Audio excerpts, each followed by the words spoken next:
Hello champions, welcome back on अड्डा 24/7 class 9 and 10 YouTube channel.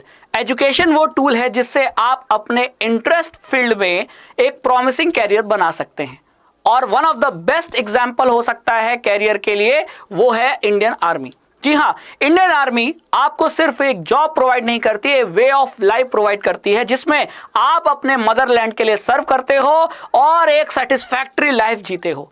तो आइए आज के सेशन में मैं आपको बताऊंगा कि कैसे आप Indian army as an officer join कर सकते हो, कौन से एग्जाम क्लियर करने होंगे, एज कितनी होनी चाहिए, एजुकेशनल क्राइटेरिया क्या होना चाहिए, सारी डिटेल्स मैं आपको वन बाय वन इस सेशन में देने वाला हूं, है ना। तो सेशन को एंड तक जरूर देखिएगा, है ना।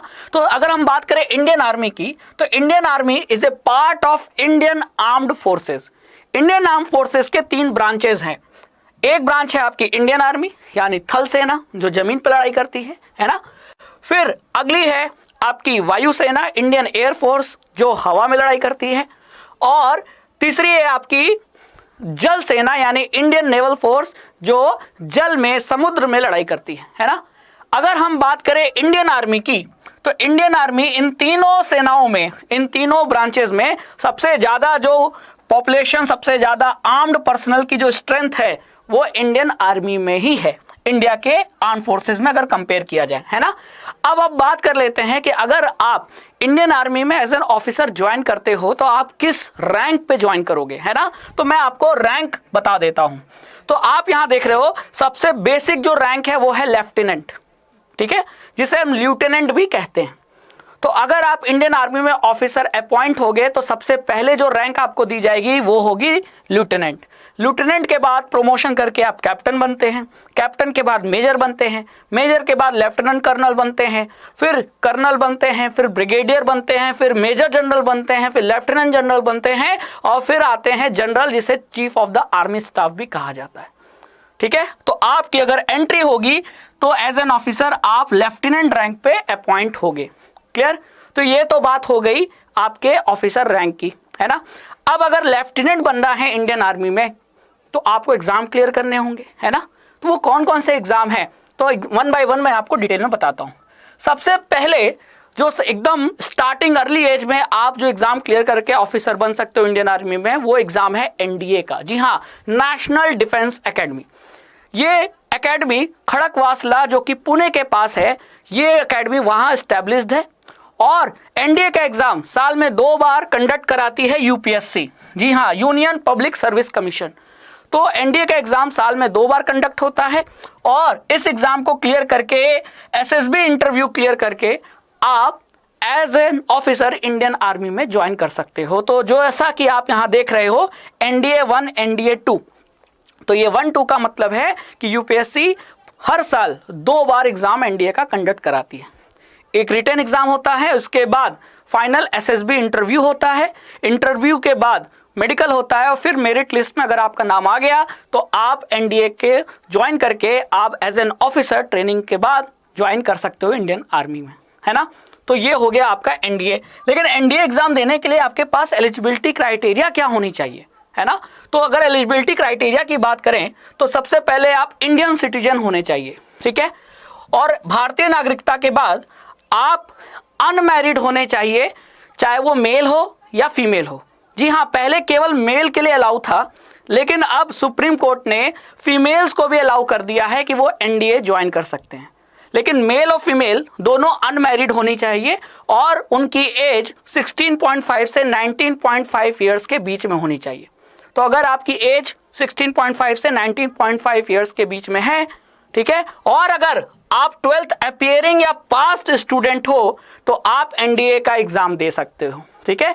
तो आप 12th क्लास अपीयरिंग भी होने चाहिए या पास्ट, दोनों में से कोई एक क्राइटेरिया आपको फुलफिल करना पड़ेगा, ठीक है।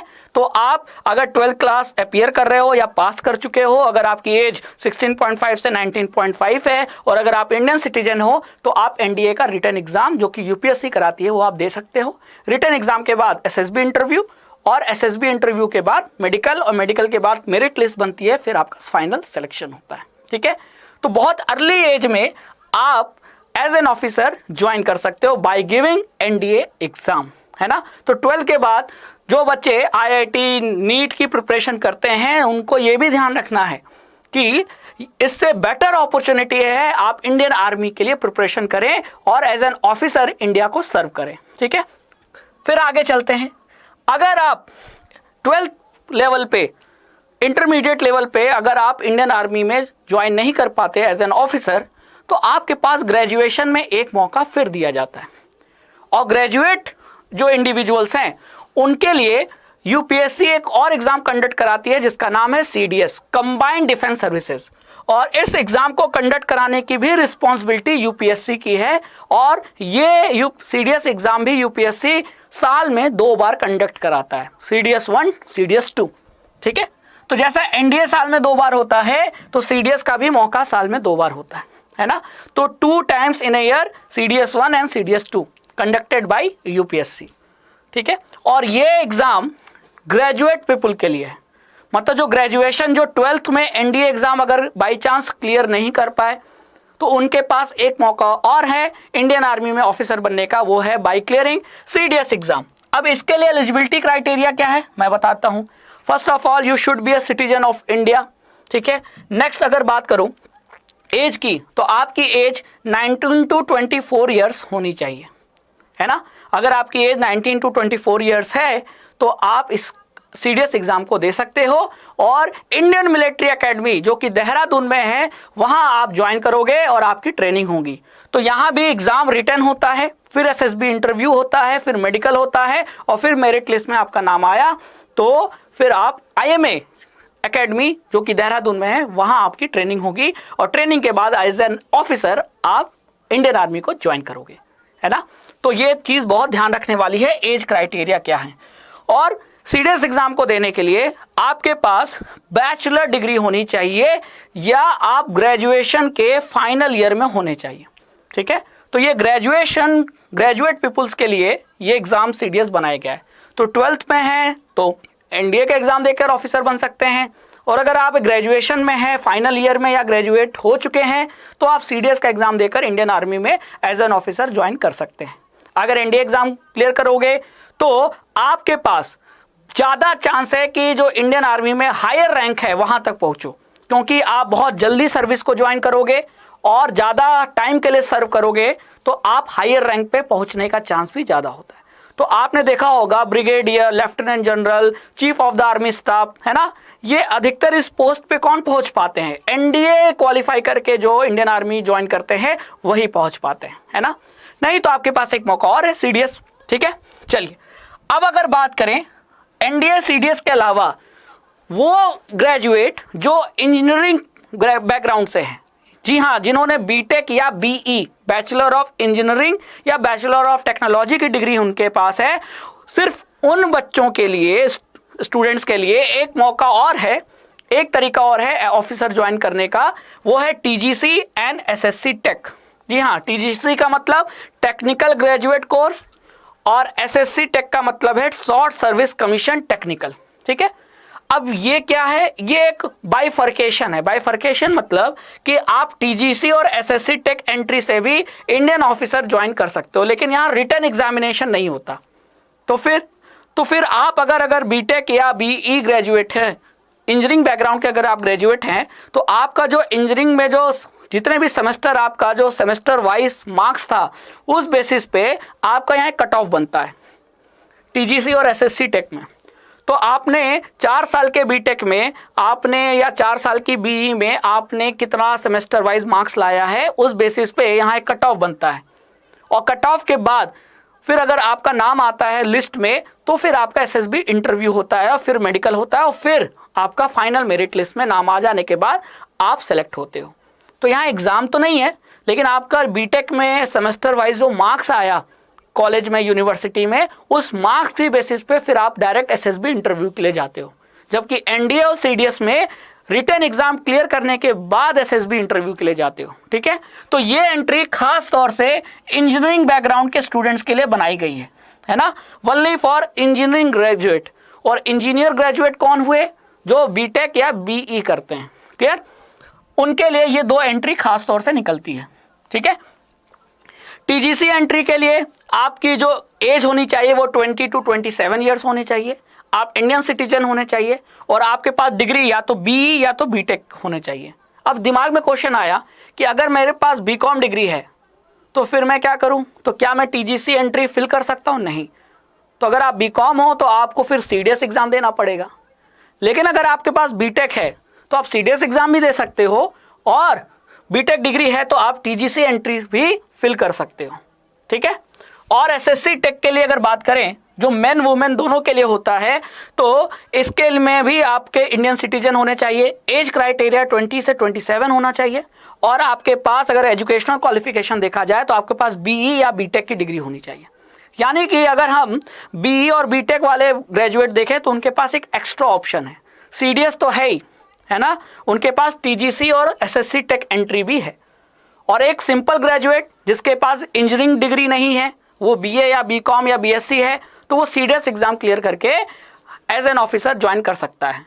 और अगर सबसे पहले अपॉर्चुनिटी की बात करें तो वो होता है एनडीए।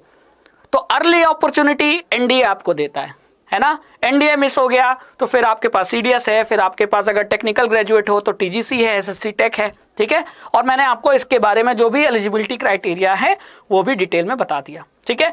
तो आई होप अब आपको क्लियर हो गया है कि मुझे अगर इंडियन आर्मी ज्वाइन करना है एज एन ऑफिसर तो मुझे फिर क्या करना होगा। 10th के बाद जब आप 11th जाओ तो 11th में आप स्ट्रीम जो सेलेक्ट करोगे वो बहुत इंपॉर्टेंट है ना। तो अगर आप इंडियन आर्मी ज्वाइन करना चाहते हो तो आप किसी भी स्ट्रीम के हो, मैटर नहीं करता, आप साइंस के हो या कॉमर्स के हो या आर्ट्स के हो, आप अगर 12th अपीयरिंग हो या पास कर चुके हो तो आप एनडीए का एग्जाम दे सकते हो।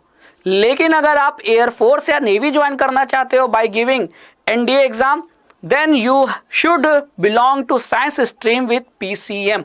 ठीक है। लेकिन आर्मी के लिए ऐसा पीसीएम क्राइटेरिया जरूरी नहीं है, बस 12th पास होना चाहिए। तो 12th और ग्रेजुएट लेवल पे ये दो अपॉर्चुनिटी है आपके पास as an officer Indian army join करने की। तो आई होप अब आपको क्लियरिटी आ गई होगी कि इंडियन आर्मी में हम अपना कैरियर बना कैसे सकते हैं और एक जॉब नहीं, एक वे ऑफ लाइफ जी सकते हैं, क्वालिटी लाइफ जी सकते हैं और अपने मदरलैंड इंडिया को सर्व कर सकते हैं। तो ये सेशन इसी बारे में था। आई होप ये सेशन आपको काफ़ी अच्छा लगा हो, है ना। तो मैं आपको बेस्ट ऑफ लक कहता हूँ। इंडियन आर्मी ज्वाइन कीजिए और इंडिया को सर्व कीजिए, है ना। और अपने डाउट चाहे वो कैरियर से रिलेटेड हो चाहे सब्जेक्ट से रिलेटेड हो, अड्डा 24/7 ऐप के फीचर का यूज करके जरूर भेजिए हमारे पास, हम उस डाउट को क्लियर करेंगे, है ना। क्योंकि कैरियर बनाना एजुकेशन का एक मकसद है और इस मकसद को पूरा करने में हम आपकी हर हेल्प करेंगे और उसमें ये अड्डा 24/7 ऐप बहुत काम का है। क्योंकि आप अपने जो भी डाउट है सब्जेक्ट रिलेटेड, कैरियर रिलेटेड, ठीक है, आपकी कोई पर्सनल प्रॉब्लम है ना, सब आप इस पे सेंड कीजिए। Personal problem related to education हम उसे यहाँ क्लियर करेंगे। ठीक है। तो इस ऐप को जरूर डाउनलोड कीजिए और इस तरीके के इंटरेस्टिंग सेशन के लिए ज्वाइन कीजिए, नोटिफिकेशन ऑन कर लीजिए ओनली ऑन अड्डा 24/7 class 9 and 10 YouTube channel. Thank you so much.